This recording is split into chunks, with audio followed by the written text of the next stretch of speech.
평생 쓰게 해드리고 싶지만 모든 게 영원하진 않잖아요. 굉장히 케이스 바이 케이스입니다. 억지를 해서 만든 크라운은 1년도 못 쓰는 경우도 있고요. 안녕하세요. 웃자치과 대표원장 김종입니다.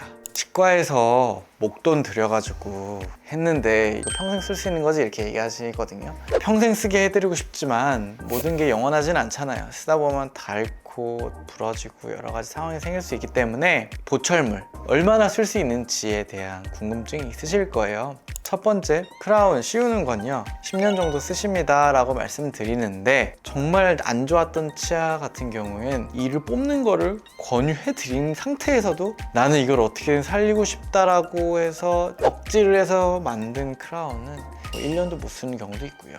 굉장히 케이스 바이 케이스입니다. 그래서 우리가 보통 10년이란 거 말씀드리는 경우는 내 치료하기 전 치아의 상태가 어느 정도 잘 버틸 수 있는 상태에서 씌웠을 때는 10년 정도 쓸 수 있다, 이렇게 크라운 같은 게 말씀드리고요. 이제 두 번째는 우리가 요즘 많이 하는 것 중에 임플란트가 있어요. 임플란트는 이를 뺀 부위에다가 픽스처라고 부르는 뿌리 부분을 심고 그 위에 이제 머리 부분을 만들어서 이제 임플란트를 쓰게 되는데요. 이 뿌리 부분과 머리 부분이 좀 다릅니다. 뿌리 부분은요 잘 심어 놓으면은 뼈와 이미 단단하게 붙어 있기 때문에 거의 문제가 되는 경우는 없습니다. 근데 솔직히 그 위에 올라가는 상부 구조는 내 치아를 깎아서 씌우는 크라운과 다를 게 없습니다. 이것도 쓰다 보면 깨질 수 있고 부러질 수 있고 금이 갈 수도 있는 거거든요. 마찬가지로 이것도 우리가 얼마나 머리 구조를 잘 버티게 만들었냐에 따라서 10년 정도 쓸 수 있다고 보통 말씀은 드립니다.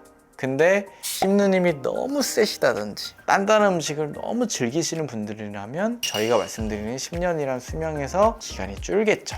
그래서 내가 얼마나 관리를 잘 하고 유지하느냐에 따라 10년을 훌쩍 넘길 수도 있고요. 관리가 부족하다면 10년에 훨씬 못 미치는 기간 동안 쓰게 될 수 있다는 점 알고 계시면 좋을 것 같습니다. 라미네이트도 어제 잘 모르겠어요. 그렇죠. 근데 라미네이트는 심미적인 목적으로 하는 거잖아요. 우리가 보이는 게 중요한 것들은 오래 쓰는 것도 중요하지만 보이는 게 중요하기 때문에 내 잇몸의 두께에 따라서 굉장히 차이가 많이 납니다. 잇몸이 두꺼우신 분들은 10년 쓰실 수 있죠, 아쉽지 않게. 근데 정말 잇몸이 얇으신 분들은 내 치아랑 잇몸 경계부에 딱 맞춰서 이쁘게 했더라도 잇몸이 조금 내려가는 순간서부터 이건 심미보철이 아니기 때문에 보기 싫어지는 라미네이트가 되는 거거든요. 그렇게 된다면 수명은 정말 짧을 수도 있는 거겠죠. 그래서 심미보철은 조금 다른 부분으로 좀 생각해야 되지 않을까 생각합니다. 자, 틀니는 어떨까요? 크라운이나 임플란트 이런 거는 잇몸 뼈에 딱 붙어 있는 걸 지지를 다해서 하는 거기 때문에 솔직히 변화가 크지 않습니다. 근데요, 틀니는 잇몸을 딱 지지해서 하는 거잖아요. 그러면 그 힘이 다 잇몸뼈에 가해지기 때문에 잇몸뼈가 조금씩 내려갑니다. 잇몸뼈에 딱 맞춰서 만들었는데 잇몸뼈가 점점 변한다? 그러면 그 틀니는 절대 잘 안 맞게 돼요.